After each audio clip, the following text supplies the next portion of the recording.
네, 연초니까요. 저희가 1년 전반을 자산 운용 전략, 그러니까 자산 배분 전략적인 측면에서 전문가와 함께 전략을 좀 짜보는 시간을 갖도록 하겠습니다. 오늘은 유니스토리 자산운용의 김유성 전무가 나와 있습니다. 어서 오십시오. 안녕하십니까? 예, 제가 이제 자산 배분 전략적인 측면으로 말씀을 드리긴 했습니다만 전반적으로 봤을 때 지난해가 워낙 자산 시장이 혼란스러웠지 않습니까? 그래서 올해 자산 관리 시장의 화두를 좀 정리해 볼 필요가 있겠습니다. 어떻게 보고 계시나요? 네, 말씀하신 대로 좀 2025년은 좀 세계 경제가 새로운 국면으로 접어드는 해가 될 것으로 예상합니다. 작년 하반기부터 미국 연준은 이제 금리 인하 사이클로 진입했다는 것을 선언했고요. 네. 네, 2기 트럼프 시대를 좀 맞이하면서 새로운 경제 질서를 예상해야 되는 상황입니다. 그래서 좀 전통 산업의 영역보다는 AI 등 핵심 성장 산업과 블록체인, 암호화폐 등의 좀 디지털 자산 네. 이런 것에 좀 관심을 가져야 할 것으로 생각합니다. 이런 시장 환경 변화에 따른 좀 자산 포트폴리오를 재점검하는 게 필요할 시기인데요. 네네. 그 트럼프 정책이 국내 경제에 미칠 좀 영향이 만만치 않을 거다라고 예측하지만 저는 이런 불확실성은 이미 우리 시장에 어느 정도는 좀 프라이싱 되어 있지 않나. 이미 반영돼 있는 걸로 보신다. 네네, 불확실성에 대한 우려는 네네네. 좀 반영되어 있다 이렇게 보고 있습니다. 그래서 사실 저희가 작년 연말부터 좀 국내 주식 시장에 좀 관심을 가지실 시점이다라는 말씀을 좀 계속 드리고 있고요. 당시에 이제 코스피 2,400선도 좀 일시적으로 하회했었는데요. 네. 불과 한 달 남짓 시간에 120포인트 이상 상승을 하였고요. 시장은 이 수준에서는 하방 경직성을 충분히 확보하고 있다라고 판단합니다. 또 반면에 미국은 작년에 가장 투자자들의 관심을 받았던 시장이기도 하지만 네. 최근에는 이제 고평가 논란에 많이 휩싸이고 있습니다. 헤지 펀드들이 이미 미국 시장에서 숏 포지션을 취했다라고 알려지기도 하고요. 네. 또 많이들 참고하시는 워런 버펫의 포트폴리오를 보시면 애플하고 뱅크 오브 아메리카는 네. 이미 매도했고 도미노 피자를 샀다고는 하지만 전체적으로 현금 보유 비중은 좀 상당수 늘어난 것으로 보이고 있습니다. 그래서 이게 지금부터는 좀 트럼프 정책을 예측한다는 건 좀 어려울 것 같고요. 좀 산업별로 국가별로 어떤 영향이 있는지 좀 따져보고 그 실질적인 영향을 조금 기민하게 대응해야 되는 것이 필요한 한 해가 될 것이라고 생각합니다. 네. 워렌 버핏의 포트폴리오를 잠깐 언급을 해주셨습니다만은 어쨌든 미국에서는 약간 고평가, 그다음에 좀 너무 많이 올랐다라는 분위기가 요즘 감이 좀 오고 있다라는 말씀이신데, 그러면 올해 국내 투자자들의 자산 배분 전략은 앞서 이제 지난해 연말부터 국내 투자를 조금 늘려라라는 말씀을 하셨다고 하셨거든요. 네. 배분 전략을 구상하시면 어떻게 생각하고 계시나요? 사실 이제 저희가 작년에 네. 국내 주식 투자 비중을 좀 확대 고민을 이제 좀 하다라는 말씀을 드리고 굉장히 좀 연락을 좀 많이 받았습니다. 아무도 국내 주식을 얘기하지 않는데 국내 주식에 대한 얘기를 한다라는 말씀을 좀 많이 들었는데요. 네. 좀 긴 관점에서 좀 자산 배분 전략을 좀 한번 되짚어봤으면 좋겠습니다. 투자 수익률에 가장 영향을 미치는 것이 자산 배분 전략이다라고들 많이 하는데요. 좀 표를 보시면 국가별 자산 배분 전략이 좀 작년에는 굉장히 영향을 많이 미쳤다라고 좀 투자자들이 느끼실 수는 있지만 네. 사실 이거는 매년 좀 반복됐던 일이다라고 볼 수 있습니다. 좀 한국 시장이 좀 주황색으로 표시된 영역이고요. 2014년부터 쭉 이제 네네. 시장의 배분을 나타낸 건가요? 네네. 아, 그 수익률이군요. 연도별 수익률입니다. 한국 시장을 보시면 1등을 했다가 꼴찌를 했다가 수익률이 왔다 갔다 하죠. 좀 네네. 중간이 별로 없고요. 어떻게 보면 정말 변동성이 높은 시장이다라는 거를 이를 통해서도 좀 확인할 수 있고요. 또 미국 시장의 경우가 좀 회색으로 표시된 부분인데요. 미국 시장도 성과가 지속적으로 좋지는 않고요. 좋았던 해, 나빴던 해 이렇게 좀 반복돼서 나타나고 있습니다. 좀 여기 수익률이 좀 달러 환산 수익률이라서 이제 네. 국내 투자자들이 생각하는 원화 수익률과는 다소 괴리가 있을 수 있지만 좀 결과적으로는 24년을 보시면 미국과 한국 시장의 성과 차이가 가장 좀 두드러졌다라는 게 좀 확인 가능합니다. 그렇기 때문에 좀 한쪽 시장에 계속 좀 쏠려서 투자하는 것은 좀 적절하지는 않다. 있다라는 말씀을 드릴 수가 있습니다.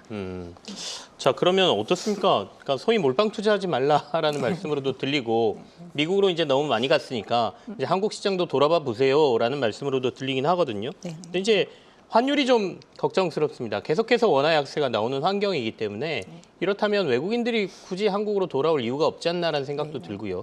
환율적인 측면은 어떻게 보고 계십니까? 자금 이탈도 걱정이 되고요. 네네. 일단 자금 일탈 측면에서 국내 예탁금은 일단 감소 추세를 멈추고 횡보하고 있습니다.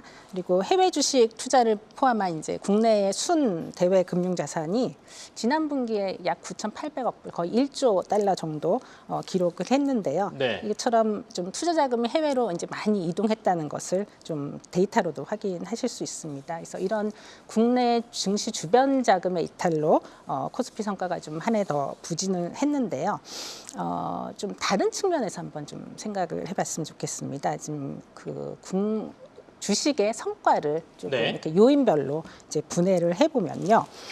미국 주식의 경우는 이제 23년 또 24년 이제 펀더멘탈이라고 소위 해당되는 주식의 그 이익 추정치 증가분 그리고 또 배당 수익률로 인해서 성과가 났던 비중보다는 네. 소위 밸류에이션이 확장되면서 시장 그 성과가 났던 것들이 더 컸다, 그 비중이. 그런 걸 좀 확인해 보실 수가 있습니다. 이 부분은 이제 오른쪽 맨 끝에 있는 한국을 비롯한 아시아 태평양 지역의 이 좀 차트와 비교해 보시면 네. 한국의 아시아 태평양 지역은 배당 수익률과 이익 추정 증가치가 23년 대비 24년도에 좀 개선된 모습을 보이긴 합니다. 근데 반대로 저 보라색 부분, 그 환율 때문에 오히려 전체 성과가 마이너스가 난 그런 영향을 볼 수 있습니다. 그래서 미국은 오히려 펀더멘탈보다는 밸류에이션 상승으로 주식이 좀 많이 성과가 났던 거고, 그리고 또 이런 건 증시 주변 자금의 좀 효과였다라고 말씀드릴 수 있습니다. 근데 좀 한국 시장의 좀 다른 자산 국가별 좀 밸류에이션을 좀 보시면 한국 시장이 좀 오른쪽 끝에서 다섯 번째 네. 좀 빨간 박스 부분인데요. 사실 한국 시장의 밸류에이션이 이거보다 역사적으로도 더 낮아지기는 좀 쉽지 않고, 또 이익은 추정치가 일부 하향 조정되고 있으나 사실은 전년 대비 절대 숫자는 이제 증가세를 유지하고 있습니다. 그리고 또 최근에 밸류업 정책 등으로 인해서 이제 주주 환원이 조금 더 가시화된다면 그런 배당 또 이익 추정치 이런 부분에서 미치는 효과는 좀 긍정적일 수 있기 때문에 조금 지금보다 더 나빠지지는 않을 거다라고 판단하고 있습니다. 좀 국내 가계 자산에서 금융 자산의 비중이 지금 우리나라는 한 35%, 네. 미국의 거의 절반밖에 안 되는 수준입니다. 전체적으로 국내 순 가계 자산이 증가하고 있고, 또 이에 따른 금융 자산의 비중이 조금 더 증가 추세를 보인다면 장기적으로는 국내 주식의 자금이 유입될 가능성은 더 높아지고 있다라고 좀 판단됩니다. 올해 이제 국내 주식이 작년보다는 좀 나을 것 같다 이런 말씀으로 이해가 되는데, 구체적인 그러면 자산 배분 전략을 제시를 해주실 필요도 있을 것 같습니다. 어떤 자산에 어떻게 지금 비중을 두는 게 나을 것 같습니까? 예, 좀 국내 시장에는 네네. 이제 저희가 관심을 갖고 좀 미국 시장은 조금 확대를 했으면 좋겠다라는 좀 말씀을 드리려는데요. 사실 이제 전통적으로 가장 유용한 자산 배분 전략이라고 좀 알려져 있는 것은 네. 주식에 60% 투자하고 채권에 40% 투자하는 그런 자산 배분 전략이다라고 많이 알려져 있죠. 사실 장기 성과를 한번 보시겠습니다. 거의 20년 이상의 데이터를 좀 보시면 장기적으로 또 안정적인 성과를 냈고, 마이너스가 났던 해가 그렇게 많지는 않습니다. 특별한 금융위기나 그런 위기 상황을 제외하고는 마이너스가 났던 경우도 많지는 않거든요. 그래서 이런 6대4 정도의 안정적인 자산 배분 포트폴리오 전략을 기본으로 해서 아까 말씀드린 좀 저평가로 판단되는 국가나 자산의 비중을 늘리고, 또 고평가라고 생각되는 그런 국가의 좀 배분 비중을 줄이거나, 또는 비중을 줄이기가 좀 부담스럽다 하시면 하방을 좀 막는 유형의 상품들도 좀 최근에 많이 나오고 있거든요. 뭐 예를 들면 작년에 좀 많이 관심을 끌었던 뭐 커버드 콜 ETF 네. 이런 것들은 상승은 따라가지 못하지만 하락에서는 좀 프리미엄만큼 수익률이 올라가서 좀 안정적으로 방어된다라는 특징이 있습니다. 그래서 이런 방어적인 포트폴리오를 좀 섞어서 구축하는 것이 좀 이런 시기에는 좀 활용해 볼 만하다라고 알겠습니다. 생각합니다. 자, 오늘은 유니스토리 자산운용의 김유성 전무와 함께했습니다. 나와주셔서 고맙습니다. 네, 감사합니다. 계속해서 다양한 경제 이슈를 알고 싶다면 구독과 좋아요, 알림 설정 부탁드립니다.